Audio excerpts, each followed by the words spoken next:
The stock of Sofi Technologies has been trending in popularity recently, and many people are wondering if they should buy more, sell what they have, or stand on the side and wait for a better entry. As the market is very volatile at the moment and rather on the downside, we should always be mindful about which positions to pick, as well as their exposure and timing. Over the past few days, the price action of Sofi has brought the stock around $6.72 before stabilizing around $6.32. Sofi has been riding the gravy train down the hill, actually, over the past few months, and this is mostly tied to its own business model and also some of the influence from the larger environment that doesn't really play in its favor. Because a significant chunk of Sofi's business model relies on refinancing or management of American student loan, the current moratorium of the federal government is having a major impact on shareholders' perception on Sofi's future prospects, and many have decided to dump their positions in a gigantic fire sale. And in my opinion, even though I understand their worries, I think that their decision was hasty at best, and probably misguided. It is to be expected somewhat that Sofi has to price in the existence of those moratoriums, but at some point I think that this effect will come to an end. With the larger environment acting as a catalyst pushing its price down, I think that this time it was actually the collective fear of losing that pushed so many to act this way. Another possibility is that many shareholders were holding more Sofi shares than what they were supposed to allocate to the stock and were forced to liquidate part of their positions to make sure that they have a decent liquidity level. This is one of the reasons why we should always remind ourselves to be disciplined when picking stocks. As the market goes at the moment, I think that we're expected to see the current price action lasting for the near and medium term, and I think that the stock will have a higher probability to recover in the latest half of the year. So consequently, we should make sure that whatever position we have in, the stock can stay in our portfolio for at least 6 months without tipping the balance of our other positions. With that being said, let's also take a look at Sofi's technicals. The trading volume of Sofi has recently been 43 million shares, with an average of 48 million shares, so this is a significant trading level. Over the previous 52-week period, its price fluctuated between $6.01 and $24.95. The market cap of Sofi is currently at $5 billion versus the enterprise value of $17 billion. The difference between the market cap and the enterprise value is the premium or discount the financial market is willing to allocate to the company based on its current fundamentals, leverage, market sentiment, and asset composition. The enterprise value is the combined value of the company's assets minus the debts. If the company has a lot of debts or has a negative image amongst market participants, the asset's value may be impaired. And with that being said, at the end of the day, it remains an estimation of the market every time it publishes its financial statements, so it's less reactive than the market cap and often more lenient for many companies as well. One key element to note about the enterprise value is that for many growth-type companies, one of the most significant assets they may own is called goodwill.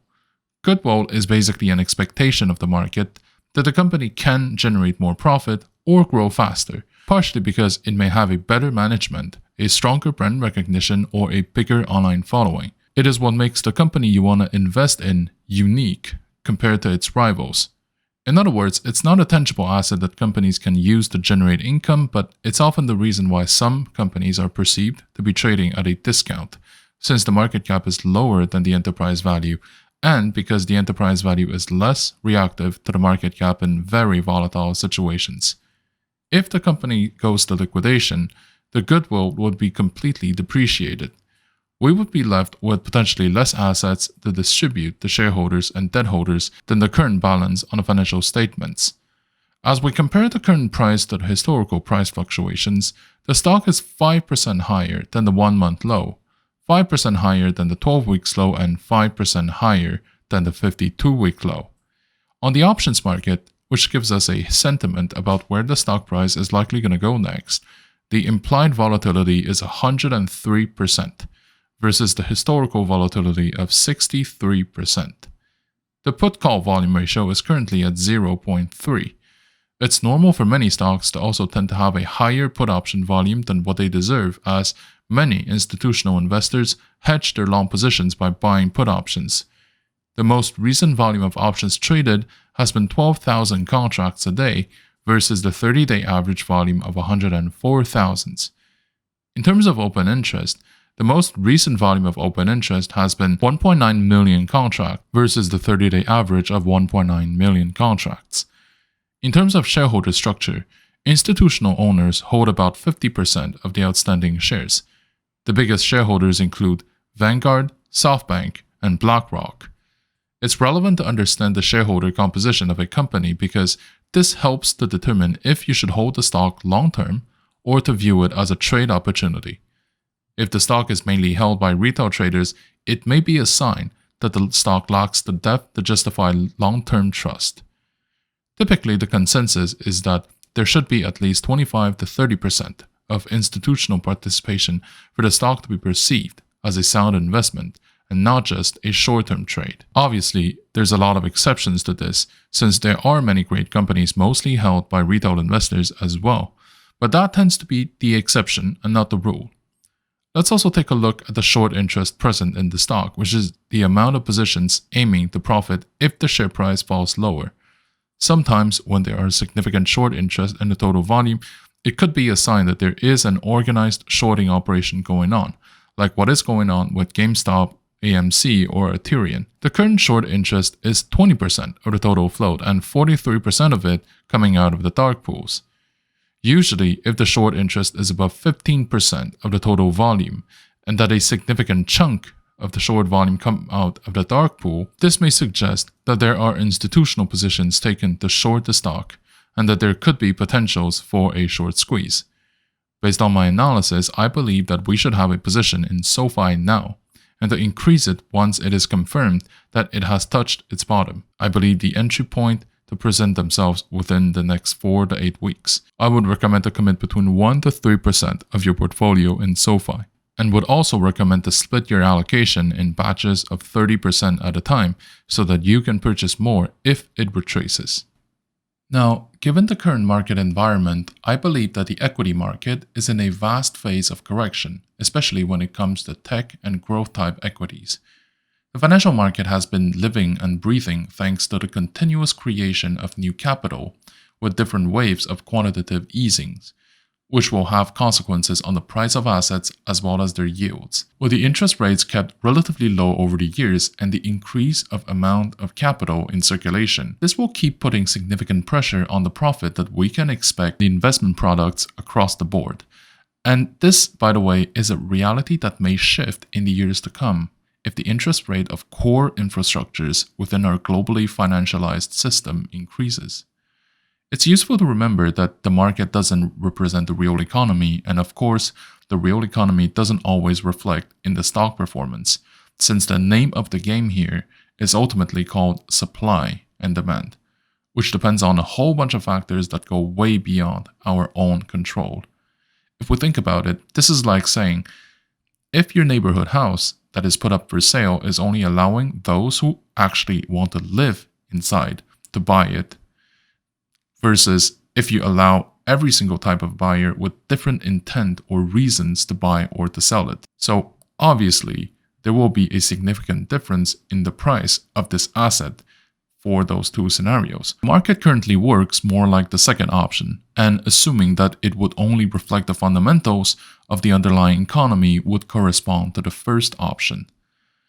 There are a few elements that are considered to be the reasons. The first one is the significant increase of amount of money printed by the central banks around the world, which is then distributed to the banks, with the expectation that they will be loaned to businesses.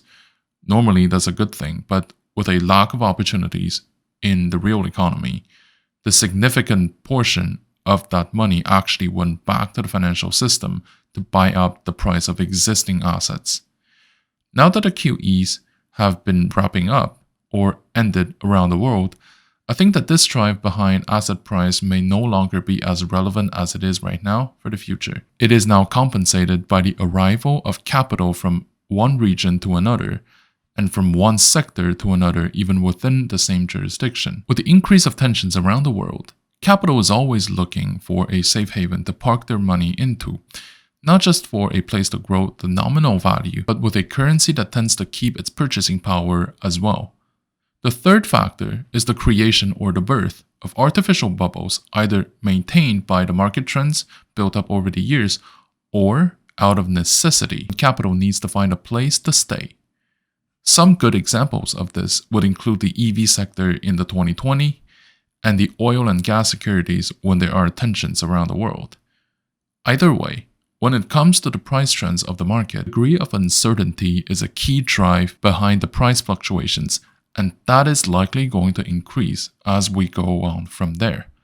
When companies announce that they are going to enter or exit different markets, or that they will be trading on different platforms and exchanges, this can all have significant ramifications on the price of this asset.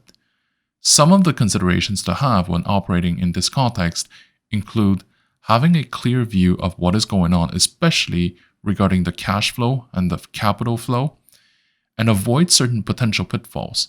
One of these is to be careful with short positions. Inherently, short positions are riskier than long positions as the downside of long positions is limited, whereas the short positions can lose you as much money as the stock price may reach, which is infinite. On top of that, we're now seeing a new phenomenon with short squeezes, involving a group of retail traders propping the stock price up, forcing short sellers to recover their positions. Sometimes the attempt will not succeed, but sometimes they end up in very spectacular success. Something else to consider is to treat tech stocks with care. To start, ask questions when the price of a security skyrockets without real fundamentals. It doesn't mean that you shouldn't be touching it with a 10-foot pole, but it does mean that there should be a difference between the decision of long-term holding and short-term trading. Either way, a rule of thumb is that each position should be structured in a way so that their individual performances will never affect the portfolio's stability. Thank you for watching. If you like my content, please like, comment, and subscribe to my channel.